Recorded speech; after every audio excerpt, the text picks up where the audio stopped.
Hi, I'm no one in particular, but Mayu Iwatani is still the best actress in wrestling. Let's take this year alone. Suri can be argued as the best wrestler of the year. I won't even disagree with you, but for me, despite how perfect Suri has been, I have to give it to Mayu and her amazing singles performances this year. Because for me, Mayu Iwatani doesn't just give me S-tier god wrestling, but in between the moves, with the expressions and theatrics and non-verbal storytelling and body control, Mayu Iwatani is goddamn Meryl Streep. And for the way I love to consume and watch wrestling, this makes her the best wrestler of this year for me, because she has given at least 6 Broadway S-tier performances, including 2 involving Suri.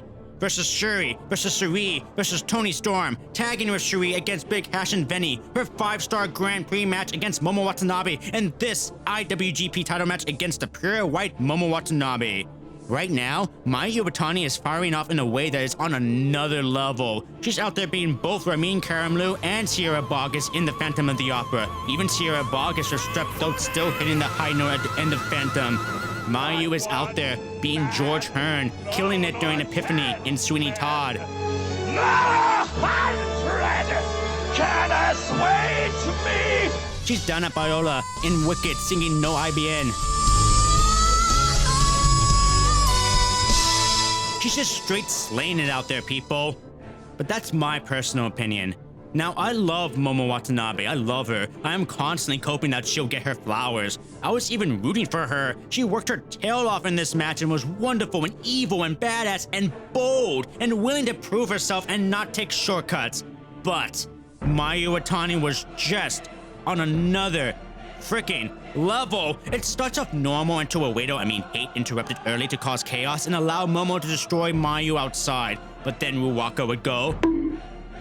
Stars would save the day, and Mayu would take them all out, but Momo after her head, striking the neck, crushing her spine with a B-driver on the apron. And Mayu's reaction is perfect as always. She would strike quickly with a dragon suplex right on her neck too, and her reaction was chef's kiss. Mayu struggled to get in the ring, the way she cries in audible pain, the torturous crawl, the clutching of the apron to pull herself in, and then this reaction to her neck pain. Brilliant, utter pure brilliance. The way she looks at her fingers shaking, and why I always point to Mayu Iwatani as being the god of reactions in between moves. Her expressions and storytelling are bar none. A moment like this is what the kids call cinema. Cinema! Just watch what Mayu does after every single move.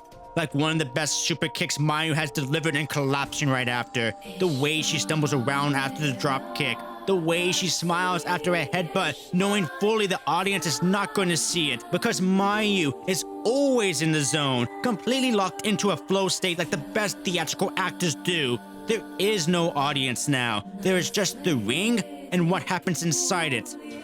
Mayu's face after hitting the dragon suplex and Momo kicks out was more perfection. There's pure freaking god tier Mayu. I can glaze her all day, people. Like the way she misses the moonsault and curls like this and hides her face, shielding her pain from everyone. What the fuck? The brief pause before the second moonsault attempt. She's so good in these moments that I forget to mention the story that Mayu Iwatani was practically kicking Momo's ass, that it took hate to pull Daichi out in order to save her.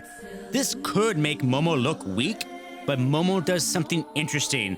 Momo, who joined Oedo Tai to seemingly escape the expectations of her career and seemingly just exist to be evil. She grabs her baseball bat, but instead, she rejects the temptation.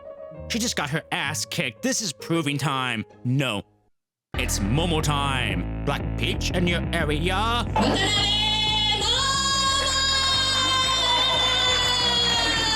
With this second life, Momo Watanabe goes hard with the kicks and rips through her entire move list like she's a band playing the classics. But that can't finish off big match Mayu. In desperation, she lands her Poison Rana, but doesn't land it perfectly, and Momo is able to kick out. She counters Mayu and lands a Peach Thunder, but even that can't finish off Mayu. And at this point, Momo has entered the denial stage and portrays it beautifully herself. She has gone through all her moves. She has nothing left to use. But Mayu has a third phase. When beaten to the edge of death, Mayu will rise into zombie mode. Without a wasted breath, zombie Mayu finishes off Momo Watanabe with her two-step dragon suplex. Upon her victory, Mayu lets it all out while still remaining calm about it. She would demand her title and hold it with such an appreciation. Even with victory, Mayu's body control is so good, she sells that she gave it her all. Perfectly. Look at this face. Years ago, when I made my first Mayu Iwatani video, I said that Mayu felt like she was Atlas, that she had to hold the weight of the world of stardom above her shoulders.